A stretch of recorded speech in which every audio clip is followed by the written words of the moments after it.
Welcome to the Shade Chronicles, an anthology-style podcast featuring short works of fiction and serial prose, specifically with a sci-fi and horror flavor. Your hosts for the podcast are Derek Leffridge and Lawrence Trokey. Hi, this is Derek Leffridge. Hi, this is Lawrence Trokey, and thank you for spending your time with us.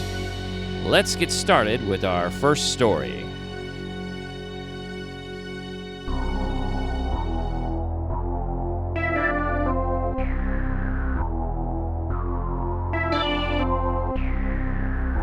Fantastic Francis by Derek Leffridge.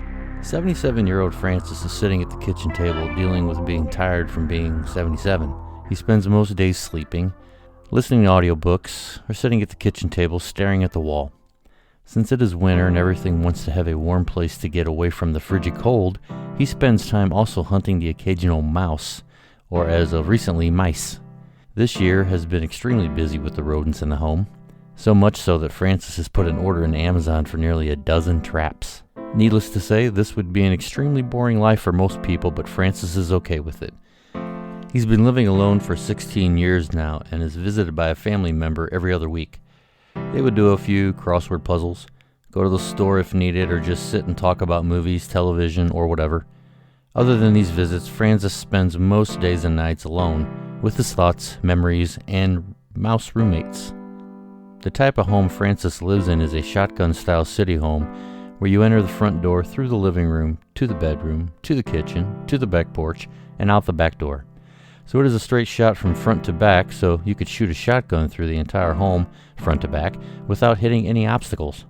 Also, there is a dark, dank basement where the laundry is done and storage is grown. The basement is the length of the home with steps leading outside and go ground level. In this part of town, the majority of the homes need work and updates, and this contributes to a very sparse population in this area. During the daylight hours, the area is quiet and a lot of people walk around to go to a grocery store, coffee shop, or a few of the other small businesses in the neighborhood. In the evening, the streets are deserted until about 10 to 11 p.m. when things ramp up again, and not in a positive way. The area is right outside the city before the suburbs begin, so there is a mix of many different cultures and races in the immediate area. During this time of year, being mid-January, the full-force winter is coming and the radiator heat that flows from the boiler in the basement is working overtime to heat the main level of Francis's home. In the basement, there's no heat, and it stays at a temperature 10 to 15 degrees colder than the upstairs. As the sun begins to drop and darker skies begin to form, Francis dozes off at the kitchen table.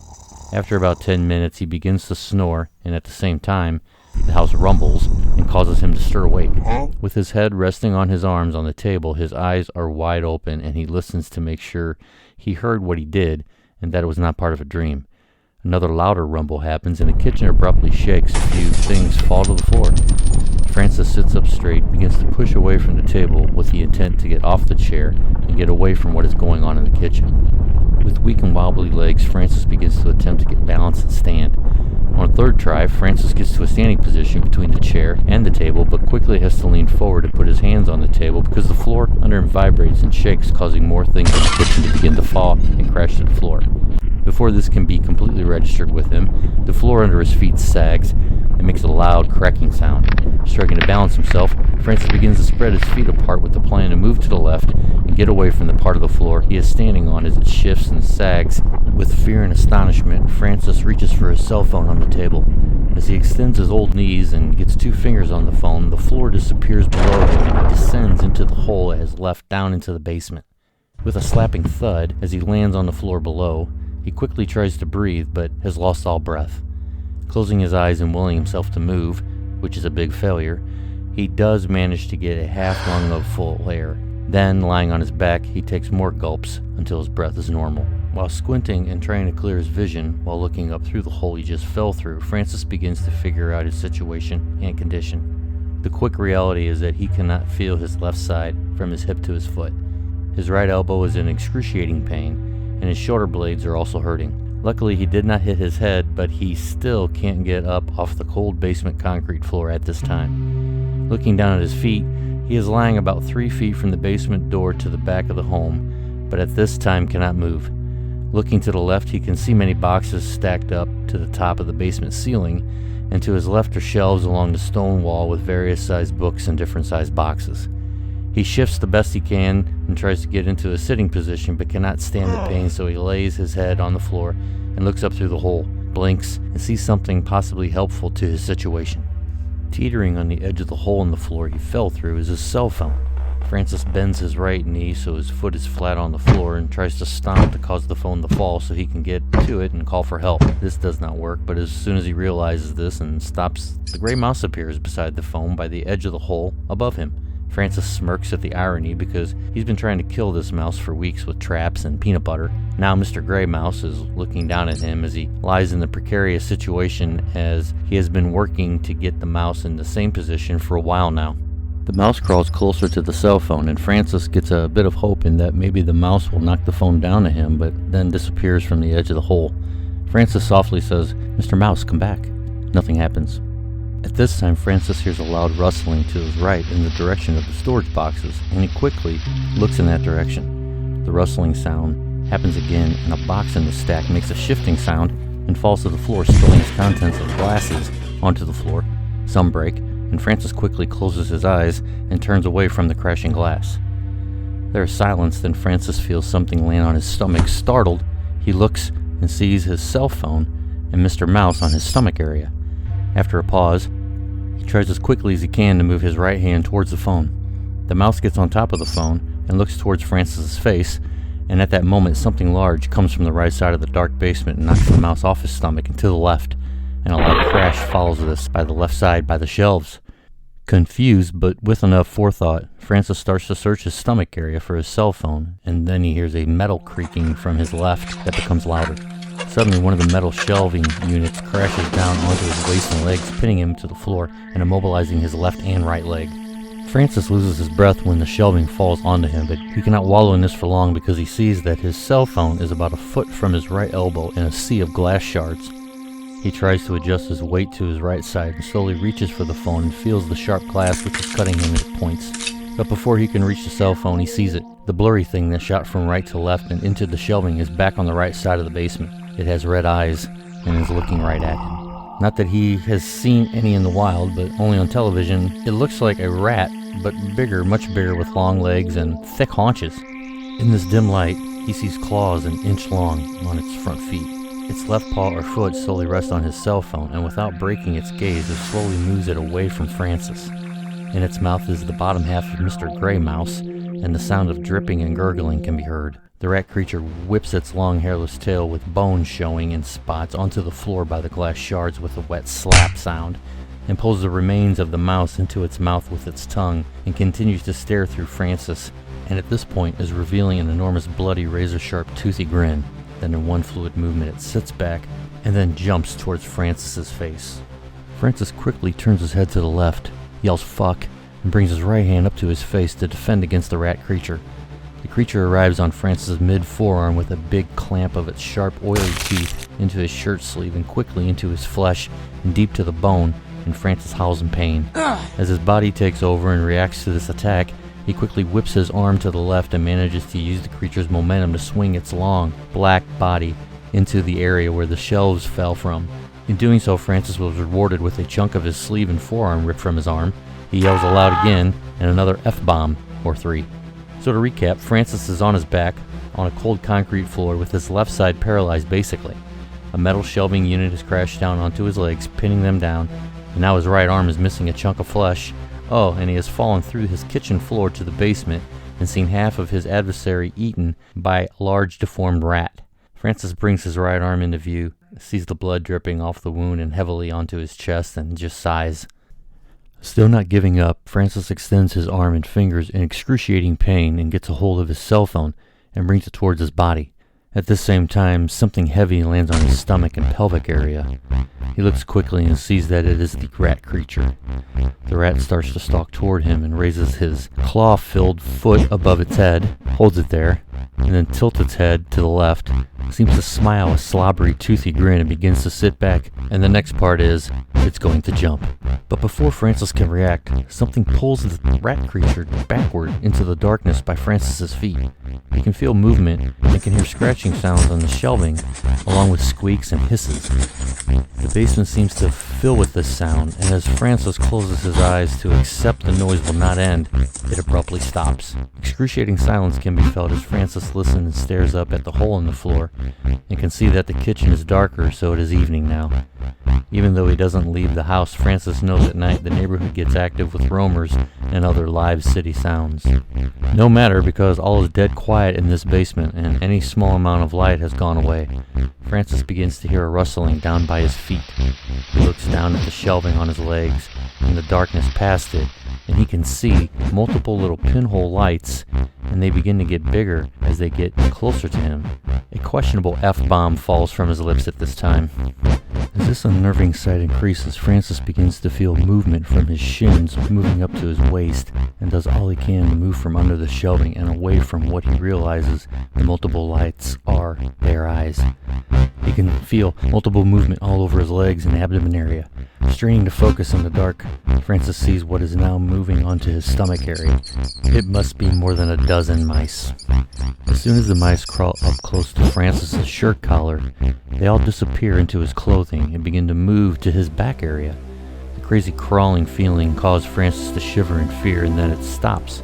But he can feel the mice all underneath him, just there, not moving, but just there, and then his upper body feels as if it was rising slightly.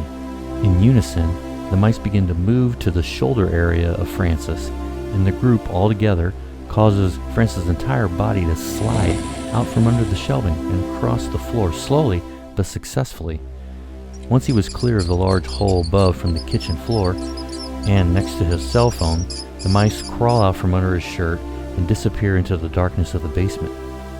Then, as if on cue, the kitchen table, chairs, and cabinets and everything from the kitchen fall through the hole and crash to the basement floor, right on the area where Francis was laying. Francis uses his last amount of strength as he can to push himself up to a seated position against the wall. He looks over to the destruction on the floor and just stares. Cautiously, he looks around and sees his phone on the floor right next to his left side. After a few seconds, the phone rings and startles him. He answers his cell phone and presses the speaker button, and his nephew says, "I got a message that your case of mouse traps is on back order." A lone gray mouse crawls up on Francis' thigh, sits, and looks at him with its nose twitching. Into the speaker, Francis announces, "Just cancel the order. I don't need them."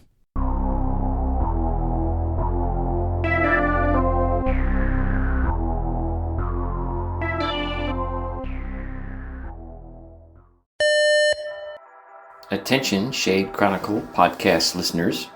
The merchandise store is now open. You can find the merchandise store on the merchandise tab on the Shade Chronicles website, which is at theshadechronicles.com.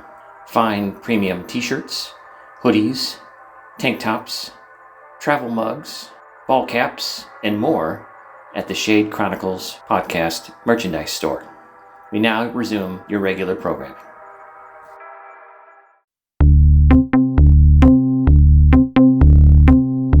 Pathfinder by Lawrence Trokey. Ezekiel was turning in for the night after what he considered was a successful day. After only a couple of hours of panhandling in the rain, he was able to take in $75. The bulk of that coming from a $50 bill handed to him by some rich guy in a fancy car, most likely trying to soothe his conscience or stroke his ego. Ezekiel didn't care which. He gladly accepted the money and then thanked the man with as much sincerity as he could muster. He told him that his children would be happy to get something to eat tonight other than bologna. Speaking of bologna, the existence of any children Ezekiel knew about fathering was also baloney. His cardboard sign had photos of two kids, a boy and a girl he took off an old cereal box, who fit the bill for Ezekiel's scheme and helped him squeeze a couple more bucks out of those he solicited as they passed by his corner, which he referred to as the office. As the rain finally started to taper off, Ezekiel found his sleeping area in the alley behind a row of restaurants in the business district downtown. It was close to an exhaust fan, which helped to keep him warm and dry most nights. With a few cardboard boxes and some bedding, he was all set for a long winter's nap.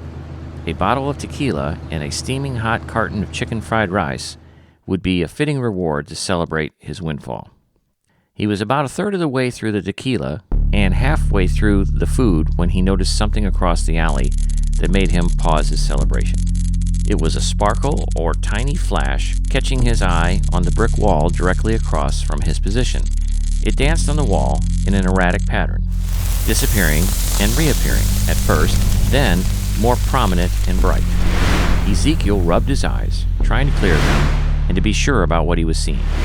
The lights raced around in a distinct pattern that stretched out to be about 3 or 4 feet wide and about 6 to 8 feet tall. Rays of light emerged from the oblong shape the pattern defined. After a moment, a man jumped out of the light, followed by streaks of lightning that flashed past him and struck the wall above Ezekiel's head. Sparks rained down on Ezekiel as he quickly covered his face with his arms. The man, in the alley now, turned swiftly to face the light-covered opening in the wall and extended his arm, revealing what looked like a pistol of some sort, and fired several shots into the opening. The sound of the shots reverberated in the space of the alleyway. Then he waved his arm, sweeping it in a downward direction. The opening shrank in size, following the movement of the man's arm, to the point where it vanished, leaving him and Ezekiel in the dark alley alone. A second later, the man's legs gave out and he collapsed on the ground. Ezekiel cautiously rose from his cardboard den and approached the fallen figure. "You okay, buddy?" he said, uncertain if he should go to the man or just get the hell out of there. In the dim light of the alley, Ezekiel could see the man was dressed in all-black clothing, the style of which he didn't recognize, but it looked like a uniform of some kind. He wore a long coat over the uniform that resembled a trench coat, but not quite. Ezekiel tentatively reached down to touch the man's shoulder when the man's arm shot up, surprising Ezekiel. His hand grabbed Ezekiel's coat lapel, pulling him in close. The man said something Ezekiel didn't understand. "Is that Spanish? I don't hablo español," Ezekiel said clumsily. The man shook his head at that and then said, "This is Earth, right?" It took Ezekiel a beat to realize the guy was serious, and then he said, "Oh yeah, sure." "Shit, I didn't mean to come here." Suddenly the man doubled over in pain. He pulled his coat aside after the wave of pain passed and looked at his midsection. His shirt was soaked in a fluid Ezekiel didn't recognize as blood. "That looks like maple syrup. What is that?" Ezekiel asked. "I'm wounded. I need to get home. Help me get my coat off." The man's voice was sounding strained and tired. "Yes, sir." Ezekiel gently helped him remove his coat. The man sat up and leaned on one arm. The other he wrapped around his midsection across the wound. "You want to make some money?" the man asked Ezekiel with labored breath. "Fucking A, I do," Ezekiel responded quickly. "You want me to get a taxi or something?" "No, just listen. I don't have much time. Take my coat and keep it safe. Do not go through it or touch anything inside of it. I mean it, or else the deal is off. You understand?" Ezekiel assured the man. "Oh, yes, sure. No problem. I'll keep it safe and I won't go through it. How much money, if you don't mind me asking?" The man coughed violently and some maple syrup came out of his mouth. He spat on the ground and said, "A lot of money. Help me stand." Ezekiel did as ordered and eased the man to his feet. The man held onto Ezekiel's shoulder and looked him in the eyes.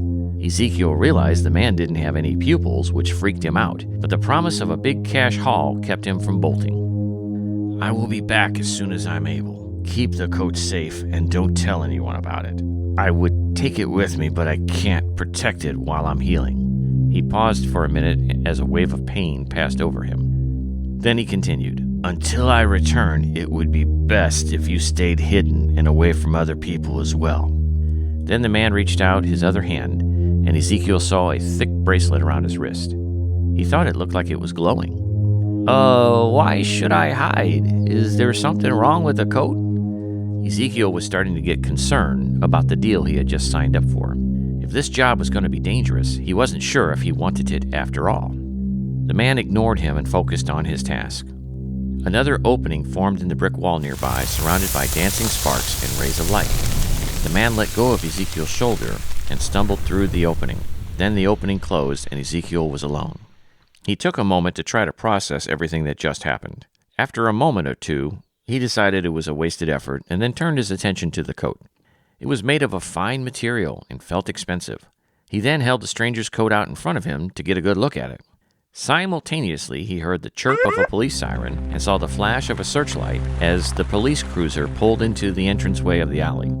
"Shit!" Ezekiel exclaimed and pulled the coat to his chest like he was protecting a child. 2 police officers exited their patrol car and came towards him with their flashlights illuminating him and the area. Shifting gears quickly, Ezekiel greeted the officers. "Evening, officers. How you doing? We got a call regarding shots fired in this area. You see or hear anything?" One of the officers approached him as the other panned his flashlight around the alley. "Nope, I was asleep till you fine officers arrived. I sleep like a baby, so I don't hear or see nothing." Ezekiel was nervous and knew his response was awkward. The other officer swept his flashlight over the ground and said, "You been eating pancakes back here? What's with all the syrup on the ground?" The first officer continued her questioning. "So you're sleeping back here? You know we can't let you do that." "I was just taking a little nap on my way home after a long, hard day at work." He wasn't sure if the officers were buying his story, but he went on. "I just needed a couple of winks before I get back home to my kids." He smiled at the officers, hoping he had talked his way out of a trip to the homeless shelter. The first officer looked at the second. "So we can haul this guy in, spend 2 hours on paperwork for nothing, and then spend another hour at the shelter trying to get him admitted, or..." The second officer finished her sentence. "Or we can send this gentleman on his way and get an early lunch." "That works for me," the first officer replied. "Sir, you are free to go home." She used air quotes to emphasize the word home. "Thank you, officers. You be safe out there." Ezekiel waved over his shoulder as he lumbered past the police officers and shuffled down the street. He saw out of the corner of his eye the police cruiser driving off slowly in the opposite direction. Still holding the stranger's coat in his arms, Ezekiel decided to get off the street and go to an all-night diner just up the block. Remembering the diner's owner didn't want homeless guys hanging out in his place all night, Ezekiel worried his appearance might get him kicked out. Then he looked at the coat in his arms and thought it looked nice enough to help him pass as a normal person. He unfolded it and put it on. It was a little tight in the shoulders, but it fit him well enough even when buttoned up all the way. It covered Ezekiel's worn and weathered clothing perfectly. He hid his own dirty coat behind a bit of ductwork that ran up the side of a nearby building. He approached the diner's entrance with confidence and went in. He sat at a table at the far end of the diner and glanced over the laminated menu. The waitress finally made her way to his table and took his order: black coffee, scrambled eggs, and toast. As he sat there waiting for his food, he reached a hand down into a pocket on the left side of the coat. His fingers found a hard metallic object. He ran them over the object and realized it was the stranger's weapon. He quickly pulled his hand out of the pocket like he had just gotten bitten by something. It was a good thing the cops didn't decide to search him or the coat. He would have had a hard time explaining the weapon and probably would have been arrested. He sat there for a moment, contemplating what to do next. He figured he had to know what else was in the coat, so he reached into the right pocket and discovered a bracelet like the one the stranger wore. It was smooth and cool to the touch. He slowly pulled it out of his pocket as he scanned the diner to see if anyone was watching him. With no one else there, he held it under the table and looked at it. It was silver in color. There were no markings or engravings of any kind. He ran his fingers over it and wondered what power it contained. Just then, the door to the diner opened and he looked up while slipping the bracelet on his wrist. He pulled his sleeve down over it to hide it from view. The person entering the diner was massive, even bigger than many football players Ezekiel had seen in person. The person wore a dark, hooded coat that obscured their face. The coat was long and went down almost to the tops of their shoes. The waitress saw them come in, and over her shoulder she said, "Go ahead and take a seat, honey. I'll be with you in a sec." Ezekiel averted his eyes so as not to stare at the large figure walking in his direction. He pretended to review the menu, but could see the person coming closer out of the corner of his eye. He only looked up when a large gloved hand sat down on the back of the chair opposite him at his table. It pulled the chair back and the person sat down, the chair creaking under his enormous girth. In a low, deep voice that sounded a bit like a growl, the stranger said, "You should have stayed hidden, Pathfinder." Ezekiel looked into the face of the hooded person across from him. His skin was dark, but Ezekiel wasn't sure what race he might have been. He couldn't see the man's eyes because he wore glasses or goggles, maybe.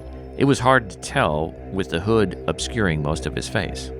"Excuse me?" Ezekiel replied, the left hand slowly slipping down into the pocket where the weapon was stored. I warned you what would happen the next time we met. The stranger went on, laying his huge gloved hands on the table in front of him. "Look, I'm pretty sure we never met. You must have me confused with someone else. I bet you're looking for a guy in a black uniform, right? I know I'm wearing his coat, but he gave it to me. Promise. I saw him about an hour ago. He left and didn't say where he was going. Home, maybe, I think. You could probably find him there." Ezekiel was nervous and couldn't stop talking. Enough! The stranger commanded in a loud voice that made the waitress jump as she approached with Ezekiel's order. She backed away from them quietly and reached for her cell phone to call the police. You wear the bracelet of a Pathfinder, belonging to the one I killed and then took his bracelet. Then another of your kind stole it from me and gave it to you. Give me what I want or I will rip you apart here and now. The stranger moved his head forward, and Ezekiel saw the dark blue skin of his face and the yellow fanged-like teeth exposed behind black lips. Either this guy was big time in the cosplay, or he wasn't from around these parts, as they say. Deciding he had no choice, Ezekiel pulled a weapon from the coat pocket and pointed it at the stranger. "I don't want to use this, but I will if I have to," his voice wavering some while he tried to appear threatening. Then you should probably arm it if you plan to use it on me. The stranger said with an ironic tone. "Oh shit, how do you do that?" Ezekiel turned the pistol on its side to see if there was a switch or something that he needed to turn on. While he was distracted, the stranger reached across the table and then, with unnatural strength, pulled Ezekiel out of his chair, across the table, and then threw him to the floor. Momentum caused Ezekiel to slide several feet till he came to a stop near the front door. It took him a second to shake off the impact of the attack, but when he did, he looked up and saw the stranger coming towards him. He thought about running, but he knew he wouldn't be able to get away fast enough. Pain shot up and down his side, so springing to his feet was out of the question. He wished he had never met that stranger in the alley. Big payout or not, it was not worth dying for. He wished he was bundled up in his cardboard box shelter, sipping his tequila and enjoying his Chinese food. At that moment, a strange light shot out from his coat sleeve and lit up the floor around him. From the corner of his eye, he saw the massive form of the stranger loom over him right before he disappeared into the floor and was no longer in the diner. A flash of light later, and he was standing in the alley next to his cardboard box shelter. He was disoriented and his stomach turned. He lurched forward and emptied its contents on the ground behind a nearby dumpster. "It takes some getting used to." The man with no pupils was leaning against a utility pole watching Ezekiel stumble around in the alley. He appeared to be fine with no signs of injury as before. He still wore a black uniform of some kind with black boots that reminded Ezekiel of the German soldiers of World War II. "What the hell happened?" Ezekiel's words came out harshly as he wiped away the last of the vomit from his mouth with the back of his hand. "You traveled through a time-space portal with the aid of my bracelet that you apparently decided to wear instead of keeping it safe in the coat." The man with no pupils sounding a bit aggravated at Ezekiel. "A time-space pothole? What?" Ezekiel was still quite disoriented and misunderstood the stranger. Just then, a loud roar came from the street, and both men turned to see the beast thing from the diner standing at the mouth of the alleyway. He was poised like a lion ready to pounce on his victims. You can't hide from me, Pathfinder. I will chase you to hell itself if I have to. The creature was slowly coming into the alleyway. "Boy, he sounds pissed." Ezekiel was scared and positioned himself behind the man with no pupils. Indeed, the man reached down into the pocket of his coat that Ezekiel was wearing and pulled from it the weapon. As Ezekiel moved behind him, he quickly slid his left hand across the side of it, which caused a series of lights to illuminate on the pistol. He then leveled it at the beast creature thingy and blasted it in the midsection just as it was about to dig its big clawed hands into him. He stepped back and waved his left hand at the ground, causing the bracelet he wore to light up and open a space-time portal in the ground in time to catch the falling body of the beast from the diner. As soon as it fell completely through the hole in the ground, the man waved his hand in the opposite direction and closed the portal, erasing any evidence the beast was ever there. They both stood in silence for a moment. Then Ezekiel turned to the stranger and said, "I thought you were hurt." "I was, but I heal fast." He laughed at his own joke and then explained, "Time works a little differently where I'm from, so..." Ezekiel cut him off. "Who or what was that?" he asked, not sure if he really wanted to know the answer. "That was a Gwork. He's a hunter breed from the infamous Debris clan. He was hunting me, trying to recover the bracelet I stole from him that you now wear. He took it off of a member of my race, which I could not allow. We have the gift of being able to travel through time and space over great distances with the aid of the bracelet and our own unique abilities to perceive the pathways woven in and out of reality throughout the universe. If a group like the Gworks get the means to travel the universe at will, it would mean a great deal of death and destruction, so I had no choice but to recover the bracelet. He stopped speaking when he realized Ezekiel had left him and found his bottle of tequila, drinking much of it in the span of a few seconds. That's some crazy shit, bro. Look, if it's all the same to you, I'd like to just get paid and get out of here before that nutty fuck comes back looking for me. Ezekiel looked expectantly at the man. I doubt you'll see him again. If he's not dead, then he's very far from us right now, and it would take him several years to reach us. The man with no pupils reached out to Ezekiel and removed the bracelet from Ezekiel's wrist. As far as payment goes, I'm ready to make good on my contract with you, even though you failed to honor the terms as instructed. Now, wait a minute. I had some difficulties on my end to deal with, and I had to think on my feet to keep your possessions safe. I'm not saying I deserve a bonus or nothing, just what's coming to me. Ezekiel removed the man's coat as well and handed it to him. Very well. I will open a portal, and once you enter it, you will find your payment there. The man lifted his arm, and the bracelet glowed again. On the far brick wall, a glowing, sparkling portal opened. Ezekiel peeked inside the portal and then looked back suspiciously. You wouldn't be trying to pull a fast one on me, would you? I'll go with you then, the man said and stepped into the portal. He reached back and invited Ezekiel to follow. Ezekiel stepped through the portal to follow the man. A year later, Ezekiel sat behind the bar in a very swanky nightclub in downtown London. He was dressed in an expensive Louis Vuitton suit and was sipping on a glass of tequila. It was a little before 4 o'clock in the afternoon, and he knew he had a couple of hours before the club opened, so he wanted to finish going over the latest liquor order with his manager. He was expecting some celebrities to visit his club tonight who were in town working on a film, and he wanted to make sure everything was perfect. After he finished with his manager, he went up to the penthouse suite to grab a quick bite to eat. When he walked into the suite, he saw a person sitting on a couch with their legs extended and their feet resting on his coffee table. He reached inside his coat jacket, ready to pull the Glock he carried now almost every day in case any Gworks came calling. He stopped when he got close enough to recognize the man on the couch. It was the stranger with no pupils, the Pathfinder. Ezekiel was stunned because he thought he'd never see him again after he paid him for his help. He cleared his throat and asked, "Why are you here?" The stranger smiled at Ezekiel and said, "Do you want to make some money?"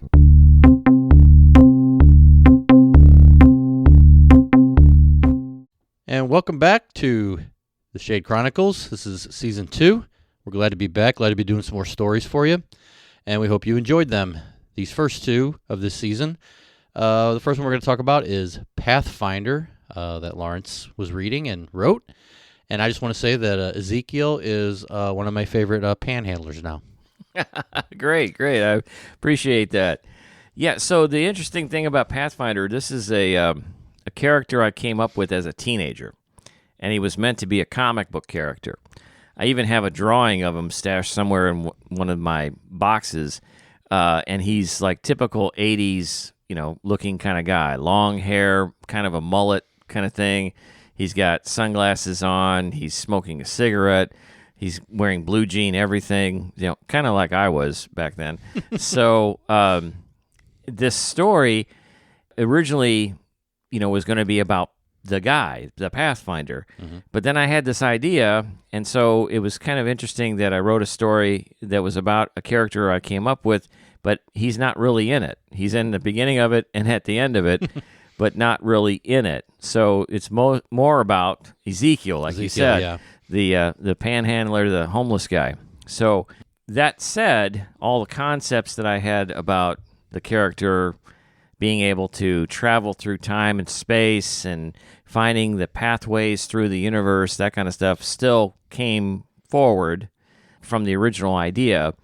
But having this Ezekiel guy having to deal with the situation of meeting the Pathfinder, being custodian of his stuff, and then dealing with the people who are hunting the Pathfinder and having to figure out how to survive that situation, or at least work his way through it, I thought was really interesting.